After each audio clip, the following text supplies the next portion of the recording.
Okay, like Discord, it's several people are typing. Okay, we have a go, and Tani just left the screen. Meh. Perfect. Anyway, hello everyone. I hope you had much fun with the Eurofurence puppet show Skies of Astar and sit it through to the end. Like Cheetah just said, it had maybe a few lengths in the middle, but to the end, it really got the action to the point. And here are we now joined by the very people you just seen on the screen with, for example, Florence, Cal, and also Author here. Cheetah will also maybe joining us later on. That's the reason why you're seeing him currently on the right side. So he will also dropping in as the product owner of the Zol. But before we're joining completely in, I would like to give everyone a good chance to actually tell a little bit about themselves. So first off, I would introduce the different kinds of people we currently have here. So I would start from the very left I can see right now. That is, for example, the main actor behind Florence. That is Pan Hesekirche-Roy. Welcome on the screen. Hi. Hi, hi. Right next to her, there is the main voice of Caligula the Great. We have Icefox there. The Savior. Okay, Caligula the Savior. Sorry for that. And as I just said, hello everybody. And as I just said, we also have the beautiful voice of our not dragon, but the Edesian Brightwing. We have Tani the Real. Okay, let's use my proper voice, you know. Hello, hi. Hey there. And just for the occasion, also Cheetah joins us with he's not voicing anyone despite of himself. Hey, Cheetah. Hi. Ah, come on. Okay, I see you have a good party on your end as well. So I hope you also enjoyed the video of everything that we just produced a few years ago. Yeah. Suran and Tender Muscle worked their asses off for the video edit, and I did all the sound editing. Okay. The problem we have right now is that when you're talking, we hear it also via Tani, so it is very interesting right now. Okay. Yeah, we're going to try and mute the microphones when we're not talking. That sounds absolutely fine to me. But well, since this show was made by people who are not puppeteers all the time, I would like to go on with the first question I have in mind is, what are you actually doing next to be the puppeteering? So, how do you actually end up also being there? There would like to start. Yeah, I can start if. Okay, then go with Cal. In my non-puppeteer life, I am a software quality engineer at a German Linux distributor. I enjoy programming, making music, doing 3D modeling for things like Second Life and all that stuff. Yeah, how do you stumble upon a group of puppeteers and be part of a show like this? Well, you found them, right? You create them. You create the team. I am one of the original founders of the team, together with Jarek, Leonard, and Fairlight. And yeah, we started at the Eurofurence 6 with a very simple variety show kind of thing, and that, well, yeah, evolved into the great, an extremely powerful, I would say, team that we have right now. Mm-hmm. Thank you very much. How about you, Pan? What do you do actually next to being puppeteer, and how did you stumble upon the puppet show? Wait, there's a life aside from being a puppeteer? That's news to me, but I guess I give it a try. I'm a freelance artist, and I'm occasionally dabbling in voice acting as well. And in my free time, I'm the basic, just playing video games, doing voice acting, reading, playing puppet show stuff, which is actually a lot of fun. And I didn't actually really stumble upon the show. I was dragged into it, and I didn't find a chance to leave until today. So, well, that's it. And you're not even leaving today. Shit. Missed my chance. Well, so long. So it's great actually to have you still there. And also who we're still there is Tani. What are you actually doing next to the being puppeteer? I thought the question was, what are you?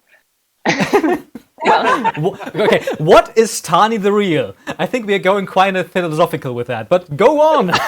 We are a guest. That would take too long. Oh, well, yeah, my profession is I'm a media designer from Germany, doing all kind of print stuff and web stuff and design stuff. I'm also artist. I love to draw since I can think. And yeah, the one who directed me in was actually Fairlight. It was at a Method Minicon. I can't remember which one it was or how many years it's already been, but I think Eurofurence 9, the one in the tent, that was the first one that I joined. And well, we survived. And despite all the trouble we had there, I stayed and I never regretted it. It's just a lot of fun. I love voice acting. I haven't done anything with voice acting like professional or other projects, but that's also why I enjoy the puppet show and the team and the playing and everything so much. And yeah, so far I'm still here and I'm not planning to quit. That sounds absolutely fine. Thank you very much.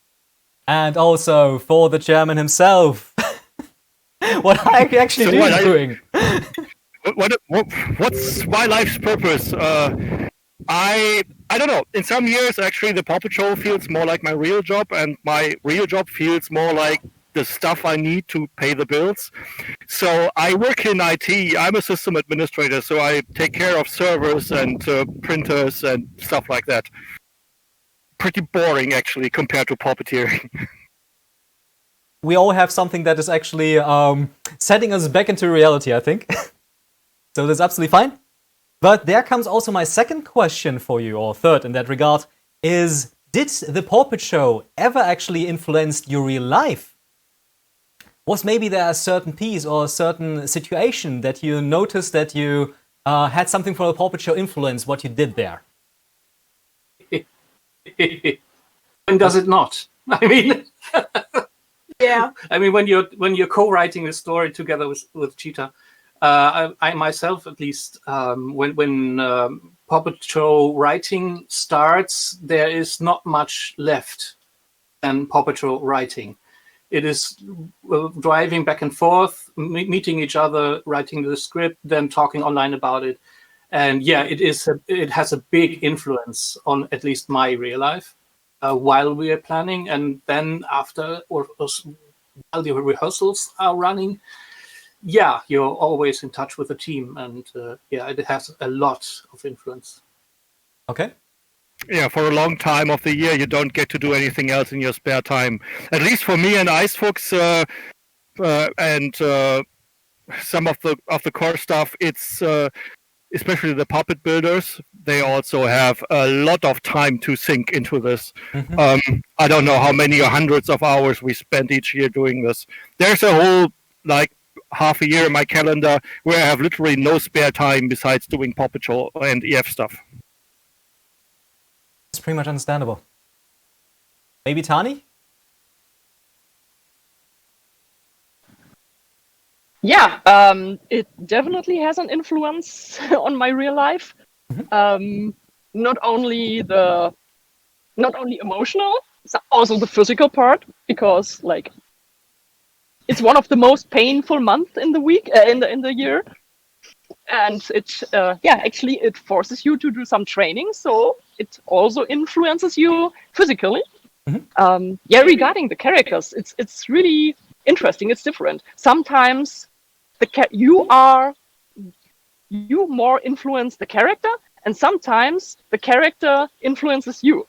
So just as an example, I once played a white tigress, which was one of the villains, which was a lot of fun because I like playing villains. But it was more like playing that character. For example, for the show with Hayes, the wolf, the spiritual wolf, that meant a lot more to me because actually the wolf is also my spirit animal. So I had a really good feeling for it and a connection. And I was thinking about the things happening in the show and what have been said and how those worlds could work and everything. That was actually that was quite a big influence. So I really love the show, and I think it still touches me very much. I think everyone can relate there. Unfortunately, we just lost Pan and Ice Fox. They just dropped out. I think they were coming back. So I think we are going to the next question already, because you made a perfect transition for that. And that was about the character. Since you just said that you are influencing the character, and sometimes it also influences you a little bit. Had you ever a problem at some point to actually let go of a character? You was so much into it, or had so much time you put into the character that you had really hard time to just cast them aside after the show and not thinking about them anymore? Yes, actually, very often. To start with, the first character that I played back then was Mika, the pretty hot-tempered snow leopardess. It was one of the folk mainest puppets. It was still that easy back then. And I think she was kind of a mirror of myself. So because sometimes I'm also a little bit hot-tempered and maybe a little bit impatient and stuff, but not meaning it in a bad way, of course. And so Mika was pretty much me. And same with Hayes. I wouldn't say Hayes is me, but also Hayes I have a pretty good connection to her, and she is also living on our sofa, so I will never get rid of her. So, but I think those were the characters that I had the best connection to, and that definitely never left. What definitely helps when creating those characters is that I've known Tani for, I don't know, almost 20 years or so. And for some characters we have no idea who's going to play them, but the main characters we usually determine pretty much early on who the puppeteers are going to be.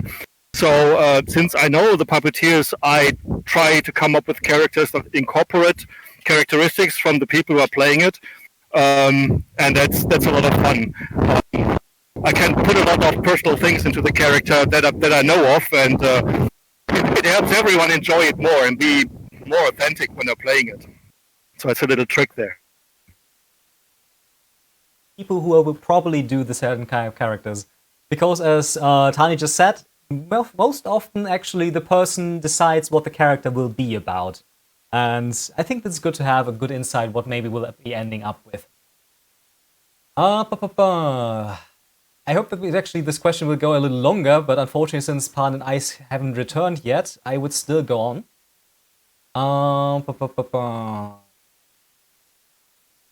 Okay, I just received the information that Discord just died down for them, so I hope they will be returning in a few moments. For that time, I would still look up for the next question that we can just call now and not completely destroy it. If I'm suddenly jumping up and running around, then it's just because of the wasps over here. Like they're flying all around here. So just to give you a warning. Okay. I think that would be absolutely fine. So far, we're understanding you per good. And it's great to also see that people are outside right now. I think it's a little bit more comfortable than actually staying indoors, because it's still quite hot in most of the places, and having a fresh breeze of air is always. Yeah, we had a big storm coming through right when we started watching the show, and we were like, "Oh, God, no idea if we're going to stay out here." But it all cleared up. It's all nice. It's really, really chill here. To be honest, so far it looks very, very good. And I hope that we'll be staying like this. Otherwise, we have one wet cheetah and a very damp Schnolf. Okay. And I soak up a lot of water. I think I can relate on that regard. But still, I would just go on with the questions that we have right now and just hope that the rest of the people will... Oh, they are back. They are back. I see them. Discord was playing stupid and wanted me to open an app instead of just launching the site in the web browser. So, we're back. Sorry. Welcome back. You haven't missed much, but I still would like to get the questions to you as well. The question you dropped out on was the one that... Yeah, which one was it? Find it. Yes, I'm on it. Give me a second. Let me find it as well. I wanted to ask Pan if she was ever approached by someone actually outside of the production about a certain character she spoke. You mean like at EF or just... Anywhere, to be honest. For voice acting, right? I mean, yes, sometimes people talk to you about it, like at EF, for example, but also outside of EF. I was approached, please check this, thank you, for a voice acting gig for a animated movie, I think done by Q, a few years back. And also for a professional job for also like some kind of animated children's movie in an observatory, I think it was, which was quite the experience to make. So yeah, I have been approached, and it is actually a lot of fun, and I'm incredibly thankful for the Puppet Show because I could learn voice acting there and improve my English and stuff like that, and that really helped a lot in that aspect. I think that is absolutely great, especially that the Puppet Show enabled something like this. And you also, I guess, had a good time with actually the new production that you had there, even if it wasn't the Puppet team. Yeah, I mean, the Puppet Show is always like a little bit more special because you get more freedom to really act out the characters and like develop the characters. And not just and not just like voice what you're being told. So that's something that I really do appreciate about the Puppet Show. Like you get some creative freedom. You can like really act and not just do a voiceover or something like that. Mm-hmm. I think this is pretty much the same for everyone else here, I guess, huh? Icebox? Yeah, it is. It is. In the Puppet Show, of course, we write our own characters. So we know what we want, we know how to get what we want, basically. And then we can try it out. And if something doesn't really work, we just modify it until we can make it work. And on a professional job, you don't really have that luxury. You usually get your lines, and there's a director who says, yeah, deliver it in this way. And then you do that, and hopefully do that to the... Yeah, so the way that the director wants it, and otherwise you have to learn it in another way and not be yourself. And yeah, it's kind of tricky. Yeah, the moment when the director says that was nice, but now again with feeling.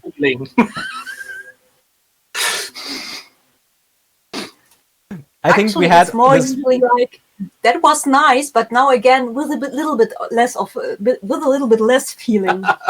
Because that's usually when the audio engineer's glasses burst. That's when we are told that we should dial back the feeling a little.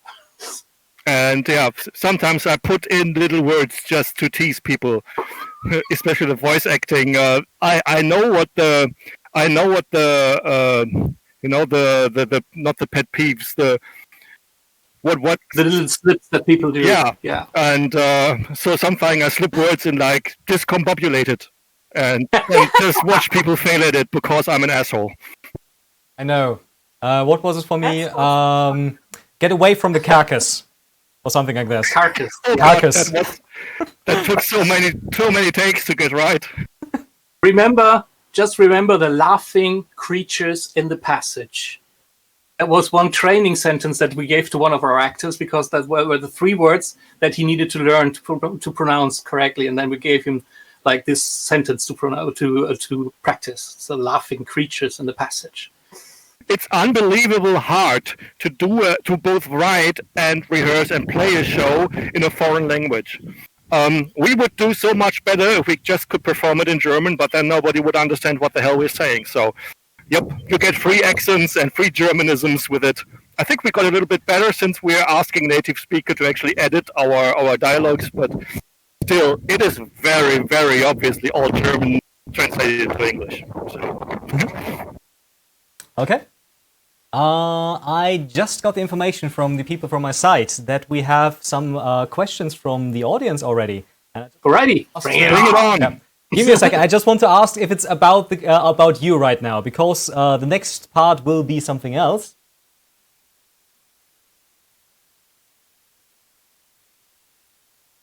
Okay, the first one is for Cheetah. It is actually the question: where are your motivations coming from, and maybe all the inspirations? The inspiration, I don't know. It just comes. I'm often inspired by stuff that happens in real life, or it's often stuff that my friends have gone through, or something that I have gone through, because you can only really write about something that you can relate to, you have some knowledge of. So we usually start with the idea and then try the character-based approach of thinking, what would I do if I were in the position the character is in, and then work step by step. And well, it sounds easy, which it isn't, but basically the plot then writes itself. It just sometimes doesn't go where you want it to go. And what was the other part of the question again? You're still mute.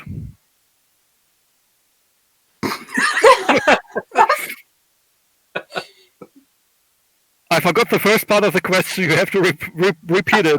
Okay, Your microphone, I just got the information that I was just muted in the background. Thank you very much for that.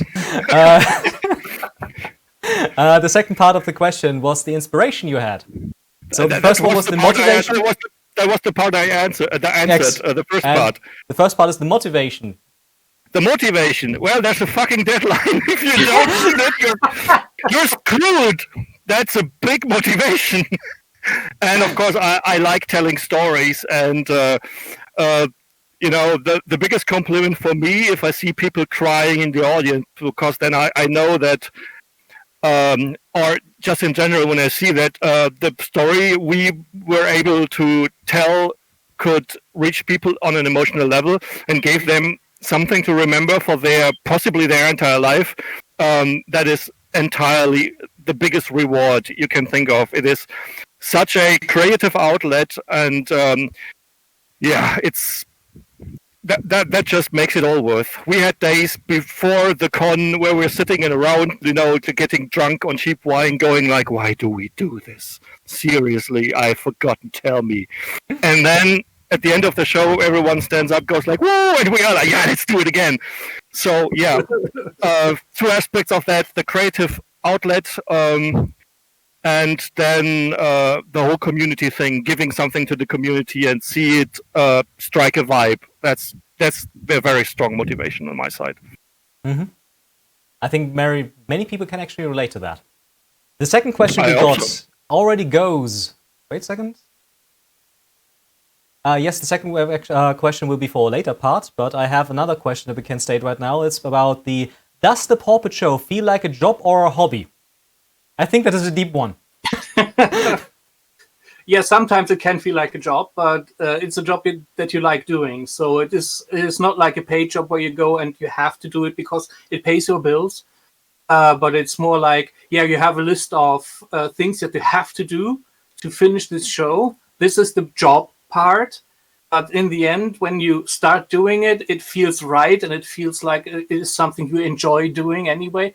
So that's the hobby part. It is very rewarding in that sense, like a very rewarding job. Like when you have a hobby and then you start doing that hobby as a job and only have like really nice jobs, then that's a bit like the Paw Patrol show, I think.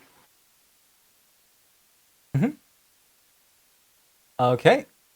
Tani, maybe also an argument there?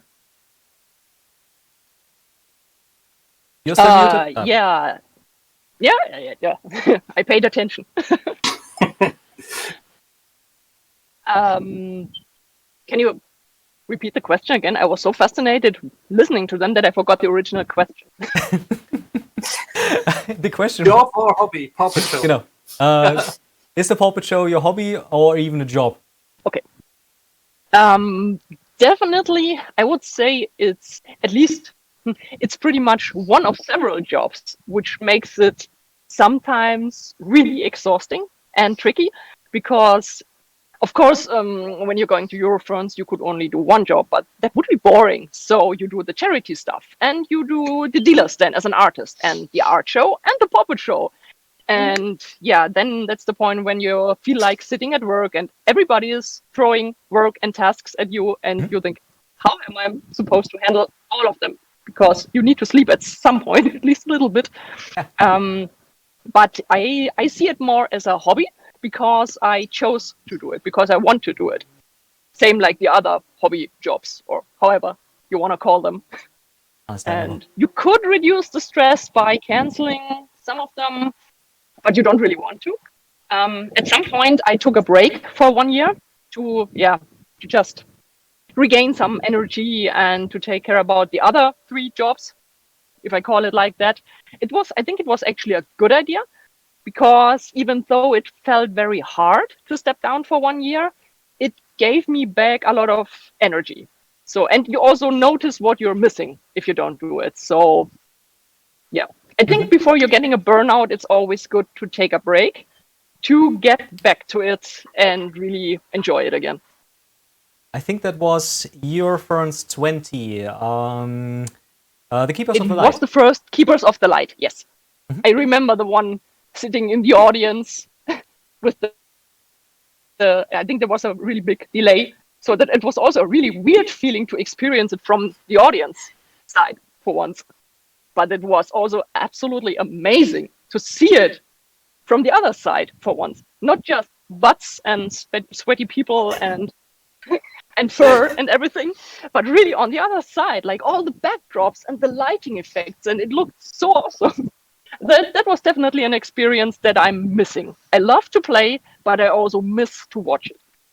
Okay, we can watch it afterwards. That's a reward as well. Right now we can. It's not the same. Cheetah, how's it about for you? I think you already said that is a mixture of both for you. Yeah, I already told you. But talking about the reward, actually, it was a lot of fun to watch this with the commentary in the chat going on. So we are thinking of maybe doing video premieres in the future, so that we make it more of an event and get people to join in the chat, so we can chat while we watch. That was surprisingly entertaining. So yeah, but for me too, it's a job, but it's also a devotion. It's a job I chose. Well, I guess a lot of people are currently very happy about what we're currently doing. With the whole Eurofurence Online, and of course what the Paw Patrol just did with premiering Skies of Astar with it. And I guess I'm very happy that actually you're also enjoying it, just watching it right now, and also having the commentary by the people who are watching. What was actually fun, I have to drop that in, we have a non-furry friend, or I would say a still not furry friend, maybe. And I gave him the link, and actually he was watching the stream, and then I was in the other panel, so I couldn't reply right away, but he was like, do you know if the puppet show will be online later, because he has an appointment and he can't watch the whole show now? And then like 5 minutes later, oh, forget about it, I already found out, they will upload it in 4 weeks, so I'm gonna watch it there. I think that's pretty cool. Can totally relate. Okay, since we are progressing in our time slots, I would like to ask a little bit more about the show itself. So we are stopping with the questions about the Paw Patrol itself or the people, but going to the different kinds of characters and experiences you had with this show, The Skies of Astar. The first question I have there is, what was the most screwed moment when playing or rehearse of Skies of Astar that you can now laugh about? The most what, please? Can you repeat? Most screwed up moment. Indeed. So the biggest blooper. Yeah. That's now funny. Indeed. I think it is very funny that we had to basically on the fly. Tani basically had to on the fly take up another role because there was no pre-rec for it. And that should have been there in the last scene. And everyone was like, okay, why is there no sound? Then we got the message, oh, there is no sound. Okay, who has a non-personalized script where all these lines are still in there? And Tani had it. And then I remember that line. I think that was the one that I at least can still laugh about. That's true. Was it Florence's mother? Yes, that Yeah. was Eva. Oh yeah, I remember. Another super funny moment was, and I saw this. I saw this in the recording today. I didn't realize it so much before. When Cal gets out of the bathtub, he's supposed to take the towel with him and wrap it around his waist. But the towel dropped and it fell right through the stage floor and was lost forever.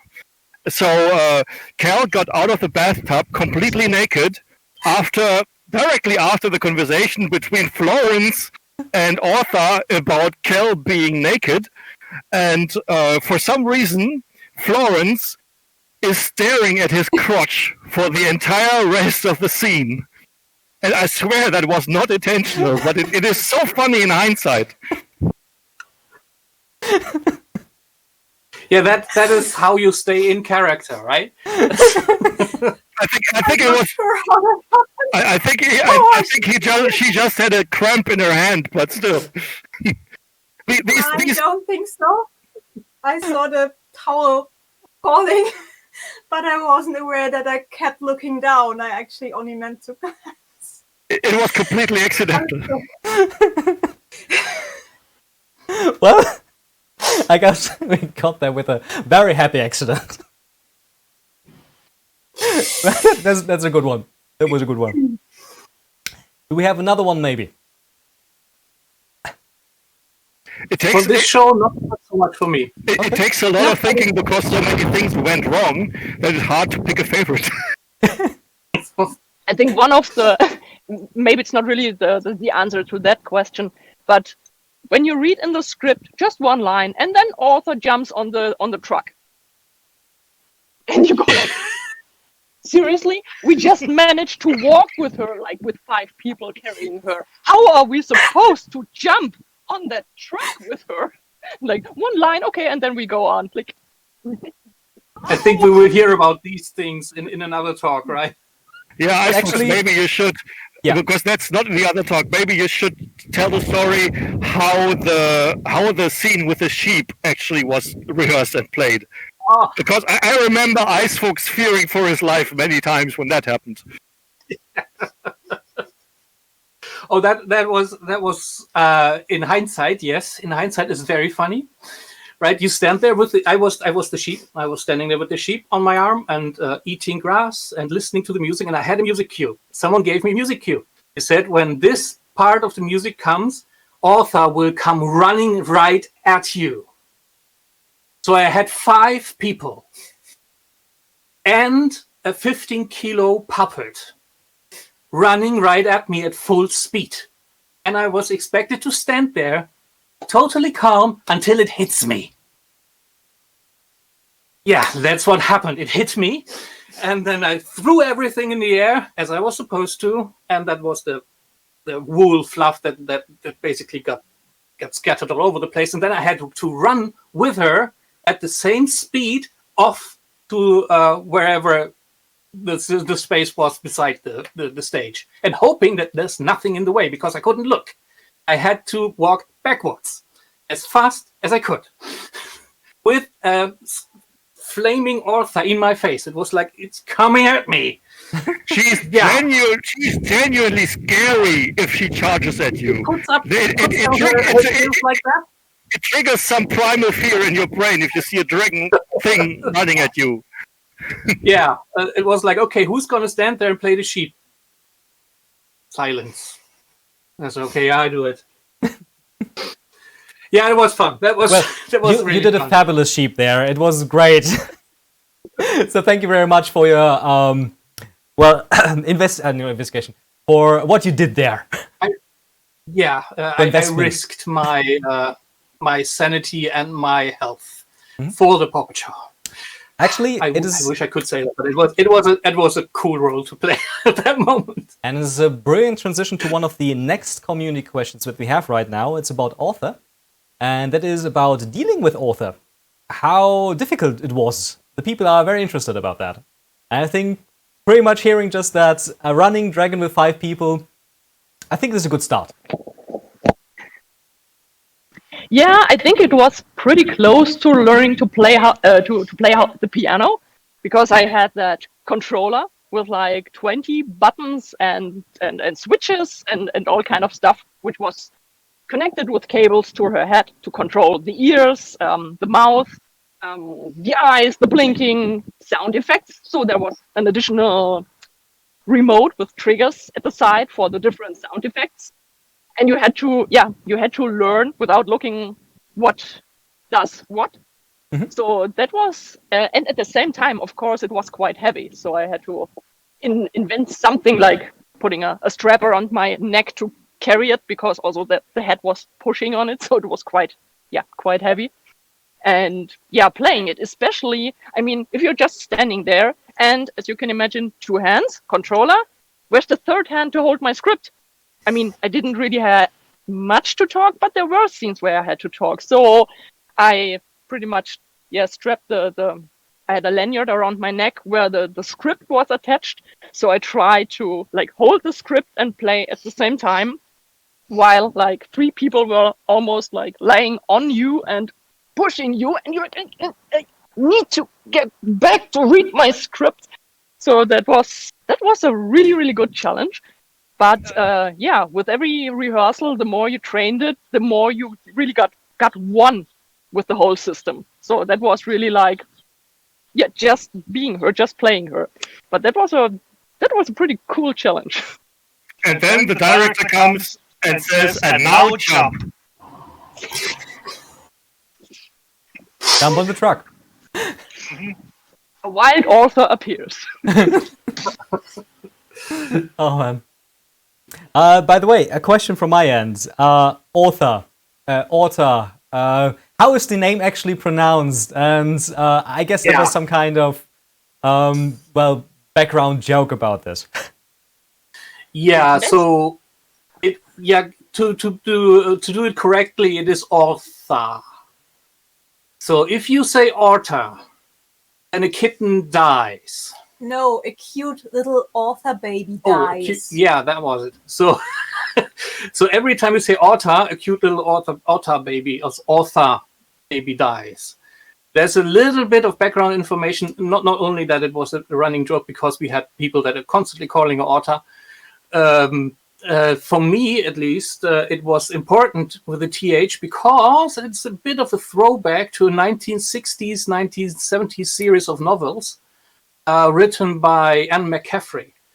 And who knows Anne McCaffrey? For what do you know her? It is for the Dragon Riders series. And the dragons in these series all had names with a TH somewhere in there. And that's why it was important to me, because all dragons, and Arthur's not a dragon, all dragons that I know, and every beast that looks like a dragon has a name with a TH in it. So Arthur had to have one as well. And when she tells the story about her brother and another member of her tribe, she says Onith and Sitho. There's also names with TH in it. So yes, Arthur is the correct way to pronounce it. Wait, there comes something. That's the author. Yes, the one-man band. Yeah. I just make it a little bit larger, and yes, we see currently there Tani. To be honest, from our end, it looks just like you're strapped up in there, and it's more in a very uncomfortable fashion. So the insanity suits you usually see, maybe, and someone is just carrying you around. But yeah, I think Arthur was a very interesting character to play, also to speak. And regarding the speech itself, Arthur had quite some snarky comments over and over. Was it actually inside the script, or was it something that Tani just got in there? Yeah, it was in the script. So pretty much, I'm not aware of any major ad-libs from Arthur that she did in the show. I think it was pretty much all as it was written in the script. I think we lost Tani. It looks like it. Yeah. I still see her, unfortunately. Yeah. Okay. There she is. If you see her, yeah. Okay, that's good. Then it's just on my side. I'm still here. It's fine. I heard everything you say. I hope that is a good thing.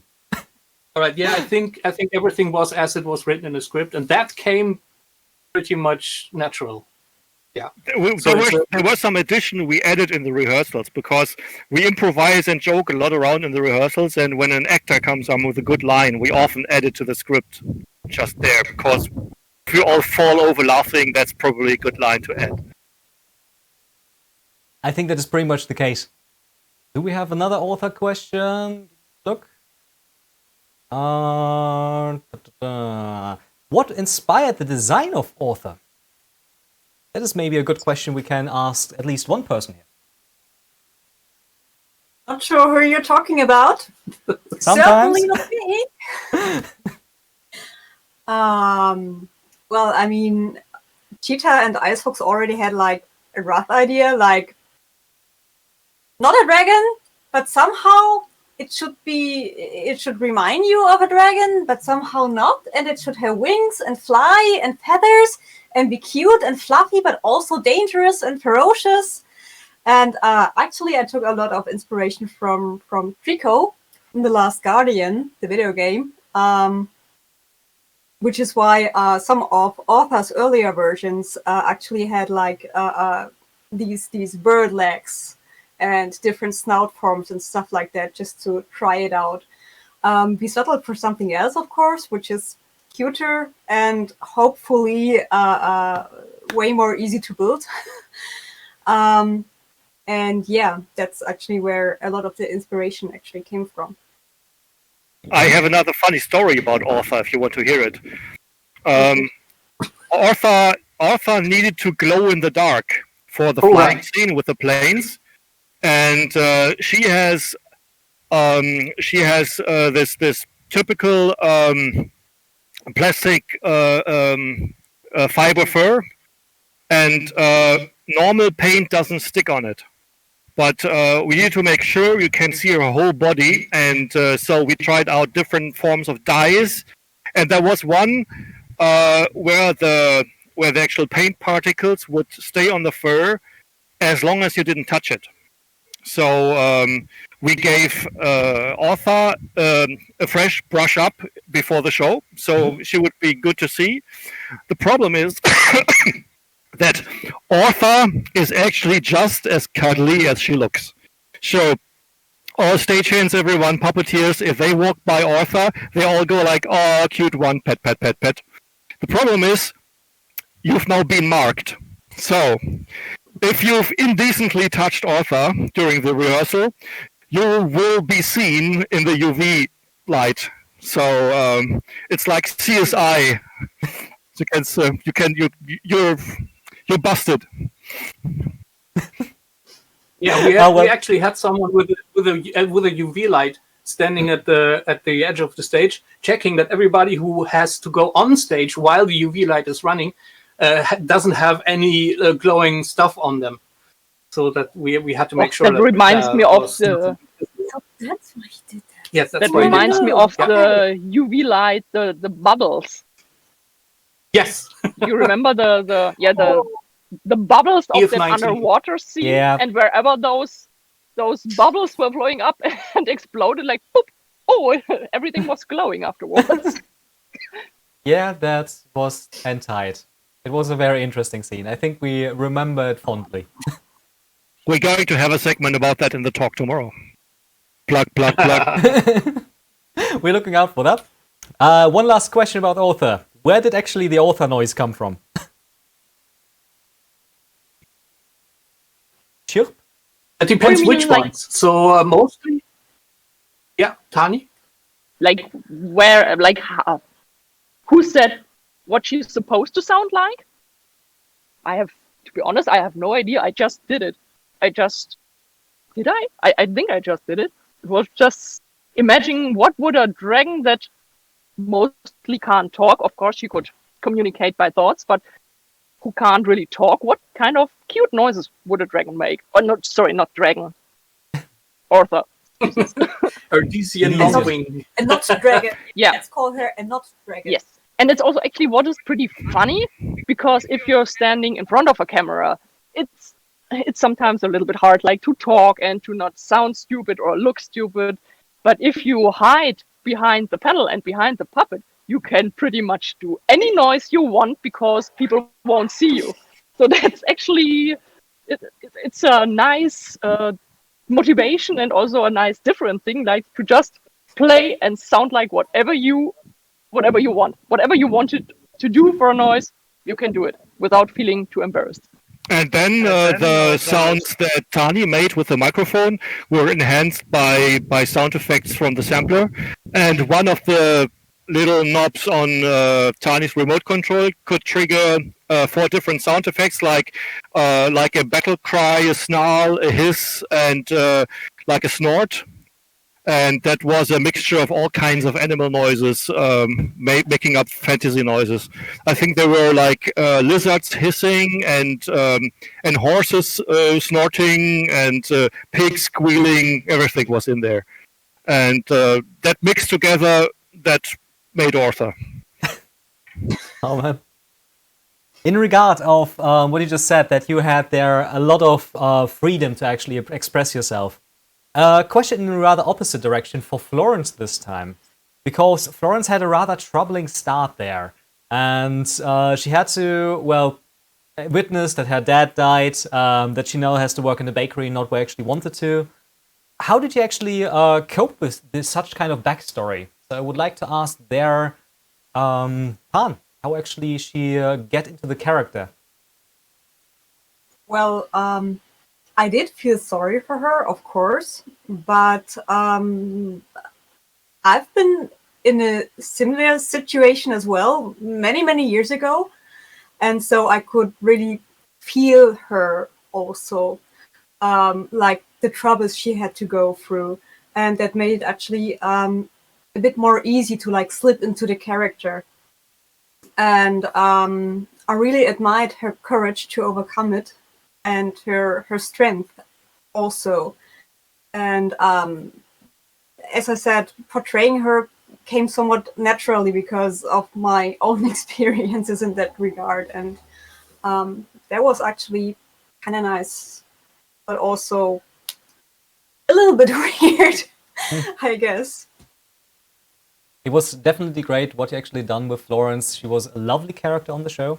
And I think everyone felt for her, especially. especially. It was very well written as well, which is something that Cheetah and Ice Folks always excel at, I think, like making lively characters that are actually believable. You know, that they don't seem like made-up characters, they seem like real persons. And that's actually really great. Definitely understandable there. I think this also gives us a good transition to actually one of the rather larger twists actually that came in there, that's done for pretty much the first time, I think, that one of the bad guys actually changed his position during the show and became one of the main cast from the good guys. I'm talking about Cal. How was this pretty much for you, Ice Folks? Cal was not a bad guy. Come on.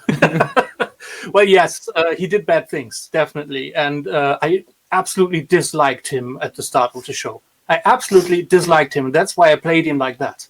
He had to be disliked by the people, by the audience, and of course the rest of the cast. So he was rude. He was imposing. He was imposing himself on everybody else, and he had no regard for anyone's feelings. So he was really a bad person, but I don't think he was the bad guy. He was pushed into this position because he didn't know what else to do.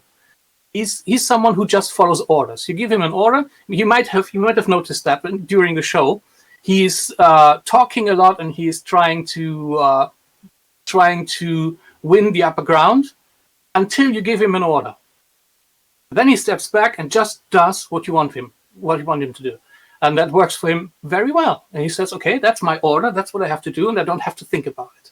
And that's what changed over time. Then he started to think, what did I do? I am the one who deserves to lie there, not Will. That's what he said. And that's why he said that, because he realized that just taking an order is not just, I'm doing my job, but it's taking responsibility for the things you do, even if it was given to you as an order. And you always have the opportunity to say, no, I'm not going to do that, or fix your mistake at some point. And that's what you try to do. Yeah. How was it actually for you? Was it difficult to actually play rough, maybe at other characters or even people at that time? Actually, no, because as an actor, you do what the role wants you to do, right? And if that means to shout at another character or to shout at your fellow actor because you are so close to each other, then that's what you do, right? And nobody really takes it personal because they know it's your role, right? And you're playing your role, like these guys there. They're just playing their roles and trying to distract each other. But you play your role as best as you can, and that means being rough to other people on the stage, yes. But yeah, you have to be convincing. And you also did it very well, because I couldn't stand Cal. Well, Yeah. Florence couldn't stand Cal, but I couldn't either because, well, we already talked about that. We did. But I guess it's, well, it was very well played. So in that regard, people hated him from at least the beginning, but it changed. Especially That's what I hoped. when you gone to the Venosian, actually. So there was one scene where you had to also speak two different characters at the same time.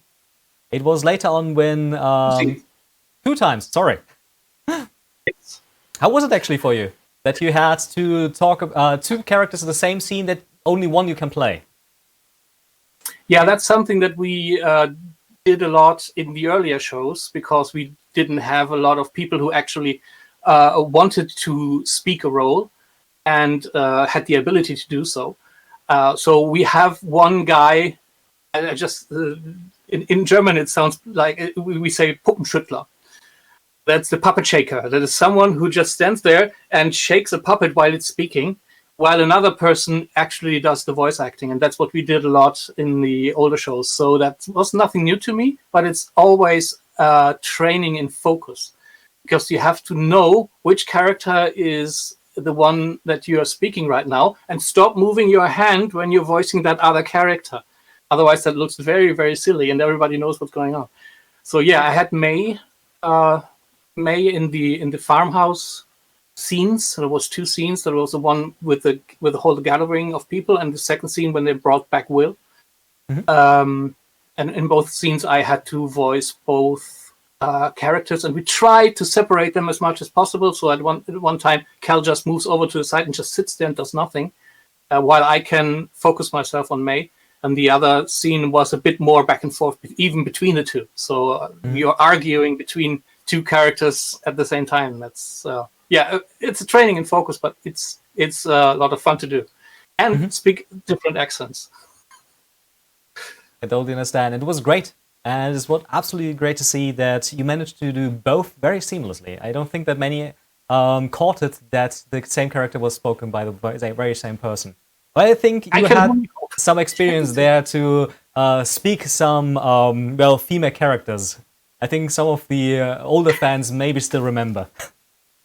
Yeah. I used to do that.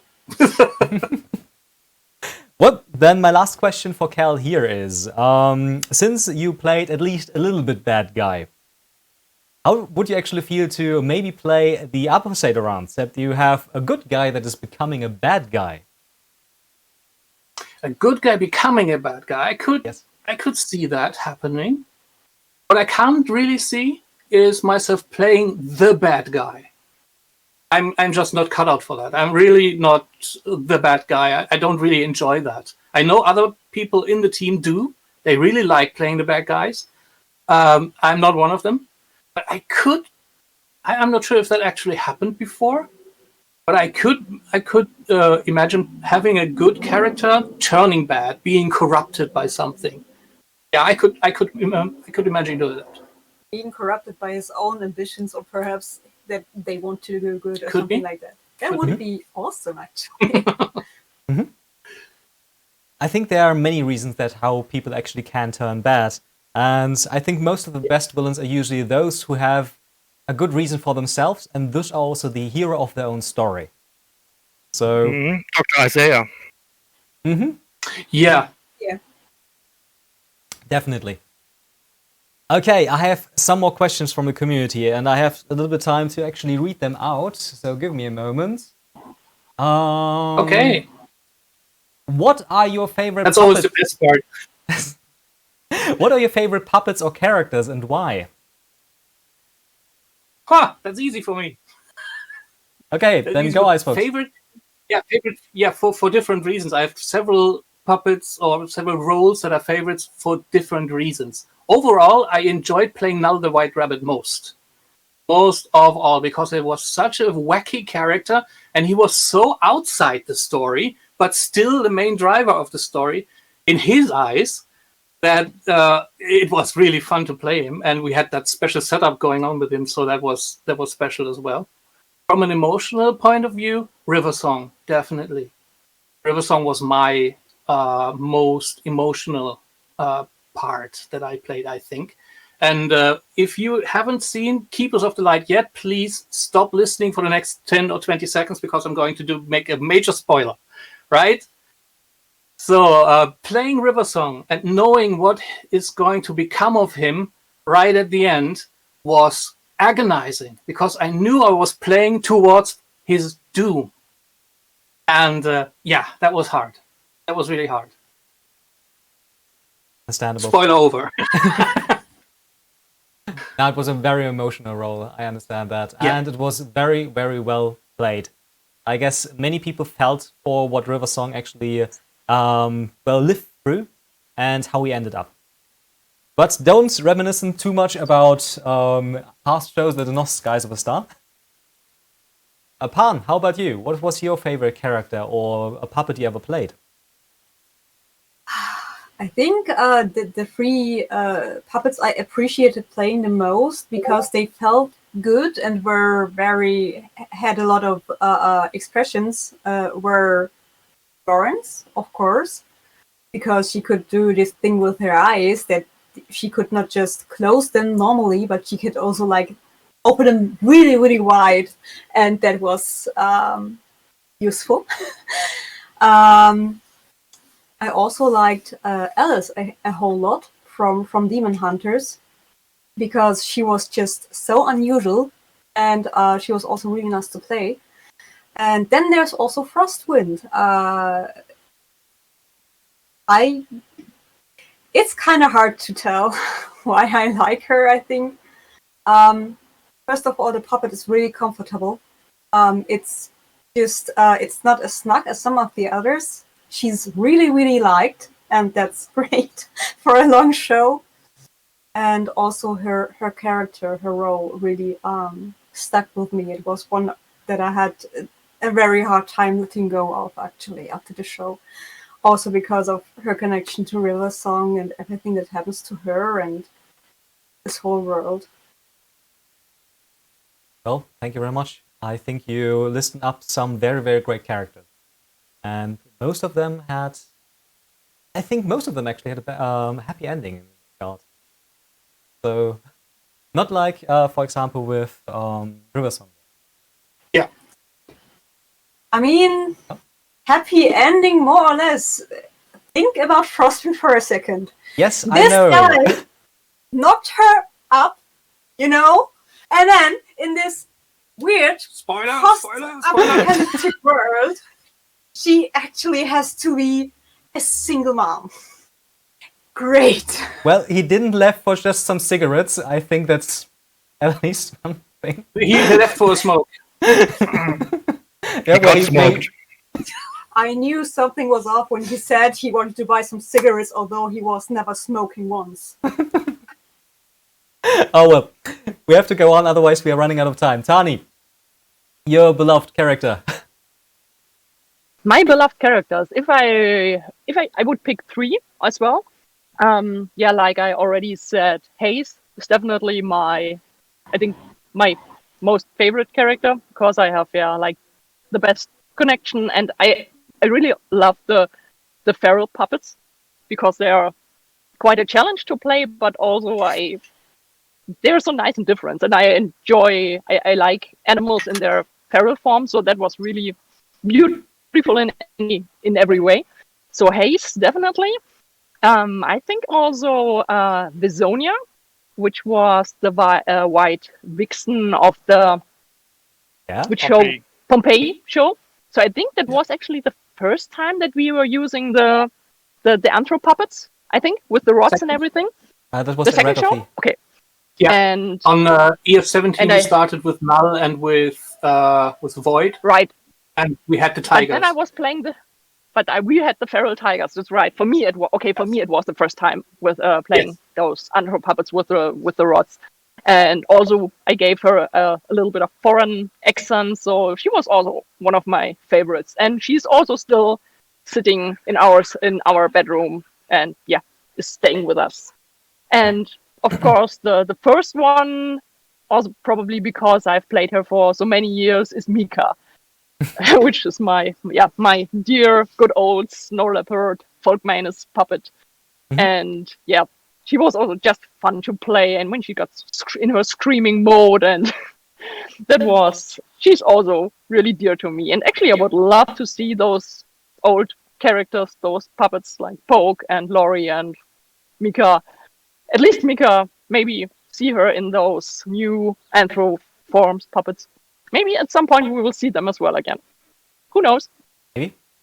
I have 2 last questions because we're running out of time. The first question is if we should ask our director if he wants to pick his favorite. Favorite show or character? Character it was. Favorite character? Oh my god, I've created so many. I love them all. I think my current favorite is Haze. I just love Haze. Haze is awesome. I think many people can absolutely agree on that point. Haze was phenomenal. And, pretty much the point of a spirit animal. So, yeah. Last question, because we have to wrap it up. Otherwise, people will be very mad at us, and we know that. Oh, we have 3 minutes longer. That's unusual. Okay. The question I want to state, because it was also a question from the audience, is if you ever want to make another story inside of the Astar region, or at least in the same kind of universe. I think we already did. Yeah, the problem is with that. If we were to make another story inside the Astar universe, it would have either to be set in the past, before all that happened, or we would have to build 20 authors. Because everybody would want to see Great Erdizia, right? Mm-hmm. The island. 10 little author babies. Yeah, so it is very unlikely that we are going to do the thing in the future. It could be that we do something in the past, but I'm not sure if there's enough meat inside that world to actually put a story there. But if there was, I could totally see that. There probably wouldn't be an author there, so yeah, I think some people might be disappointed about that then. We might possibly return to another universe, though. Yeah, that could be. There's a slim possibility that happens. Which one can it maybe be? Well, let's see. We'll see. We'll find out at some point. I'm just taking a look to the right and want to hear. Do we need one more or? Okay, then we just continue. Okay, there's. I'm here all week. That's actually true. I'm on vacation for the next week. So. A question: what was the song of the doctor he was humming? Was it Die Forelle? Very interesting one. You actually would have to ask Leonard, because we don't know. Yep, I don't remember it. No, it was just. I don't know. I'm in music. In that case, I'm classical music illiterate. Mm-hmm. Oh man. Okay. Yes, I think we can wrap it up at this point. Scripted. Yes, it actually was, I think, an idea by Leonard, by the way. Unfortunately, he is not here with us right now, but there are a lot of more people actually behind the show who are doing a great job and did a lot of different kind of characters there. So also kudos to those. So maybe in the future we'll have also a quick talk with them and what they actually did with different kinds of characters. And also give them the opportunity to tell us a little bit about how their experience with the Pulpit Show is. In that regard, I thank you very much that you had the time to speak with us today, and I hope that you will have a lot of fun with EFO during the next day, and also a very, very good night. Thank you for having us. Thank you for having us. Bye bye. Stay See you safe. around. Thank you. Bye bye. Have a nice evening. Bye-bye. Bye.